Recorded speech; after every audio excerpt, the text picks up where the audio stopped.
Assalamualaikum warahmatullahi wabarakatuh. Hari ini giliran saya untuk menyampaikan ya permasalahan-permasalahan yang ada di payudara. Khususnya ini barangkali terdapat pada wanita yang sangat ditakuti, tapi juga pada laki-laki ada. Nah, ada dua kelainan penting di payudara, yaitu pertama tumor ganas, yang kedua tumor jinak, ya. Yang kedua-duanya sangat ditakuti oleh penderita karena dia tidak bisa membedakan. Oleh karena itu kita bicarakan satu persatu kelainan ini. Nah, saya kira saya mulai dari kelainan jinak di payudara. Yaitu pertama apa yang dikatakan fibroadenom. Fibroadenom itu adalah suatu tumor jinak yang yang timbul di payudara. Nah, umumnya itu terjadi pada wanita-wanita muda. Nah, perlu diketahui bahwa fibroadenom ini benjolannya yang di payudara itu bisa digerakkan. Batasnya tegas. Yang istilah kedokterannya dikatakan mobile. Batasnya tegas, bisa digerakkan ya, dan padat. Dan umumnya memang pada wanita muda. Ya. Itu fibroadenom. Jadi nggak usah takut kalau pada wanita muda ada benjolan di payudara yang bisa digerakkan ya dan tidak nyeri. Itu adalah umumnya adalah fibroadenom. Namun sebagai suatu penyakit itu juga perlu diobati. Obatnya apa? Biasanya hanya pembedahan. Yang kedua, kelainan yang ada di payudara itu apa yang dikatakan mammary dysplasia atau fibrocystic disease of the breast. Nah, ini kelainan biasanya ada pengaruh faktor hormonal. Apakah wanita itu, ibu-ibu itu makan obat-obat KB dan sebagainya. Nah, atau ada obat-obat lain yang diberikan untuk kesuburan misalnya. Nah, itu bisa menimbulkan keluhan-keluhan dari payudara, keluhan nyeri, benjolan yang tidak teratur. Ya, ada benjolan-benjolan tidak teratur nyeri. Biasanya ini pada wanita-wanita yang usia subur, ya, usia subur. Tapi nggak usah takut karena kelainan ini adalah disebabkan oleh imbalance hormonal umumnya. Cuman memang perlu dibedakan dengan penyakit-penyakit yang lain, misalnya kanker tadi. Ya, kalau kanker umumnya tidak nyeri. Kalau ini ada kaitannya dengan faktor hormonal dan keluhannya nyeri.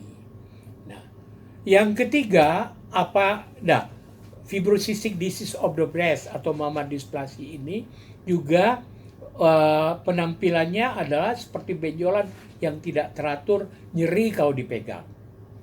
Nah, tapi ada juga yang berupa suatu benjolan teratur berupa kista.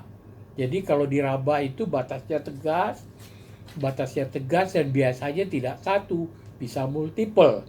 Nah, ini juga kista payudara yang ada pada mammary dysplasia. Nah, jadi seorang ibu-ibu harus bisa membedakan mana kelainan yang jinak tidak berbahaya dengan kelainan yang ditakuti, yaitu breast. Jadi kista payudara itu bisa dioperasi, bisa tidak. Kalau tidak dioperasi, pertama setelah diagnosa ditekankan itu kista, kita lakukan aspirasi. Dan aspirasi kita cek cairannya, tidak ada apa-apa, tidak ada kelainan yang sel-sel yang abnormal. Nah, kita tunggu, biarkan saja atau hilang benjolannya. Kalau berulang timbul lagi, maka indikasi untuk operasi ada. Diambil kista itu, ya. Jadi kista itu bisa dioperasi, bisa tidak. Kalau setelah dia aspirasi nggak timbul lagi, selesai masalah.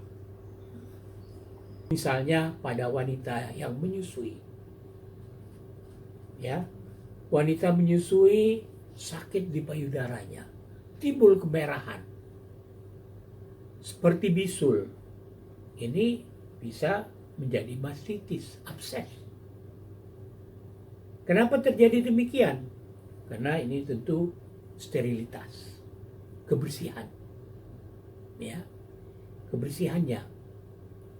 Sedangkan kalau bayi-bayi yang menyusui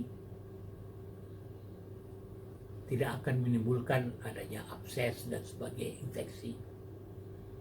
Ada hal-hal lain yang bisa menyebabkan itu, kebersihan secara keseluruhan, atau ada yang ikut-ikutan netek, ya, itu satu.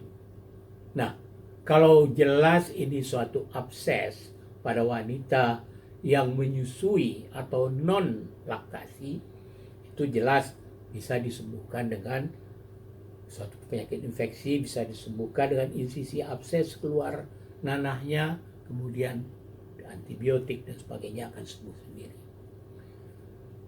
Kelainan jadi kelainan jinak ini ada yang berupa tumor yang besar, kistik, dan ada padatnya juga yang dinamakan cystosarcoma phyllodes. Nah, ini penampilannya menakutkan, tapi sebenarnya kelainan jinak.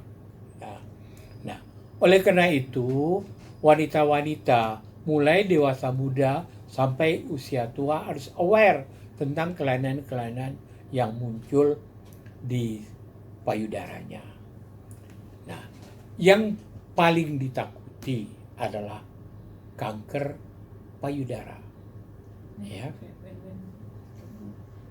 Darah yang lain adalah keluar cairan berdarah dari puting susu.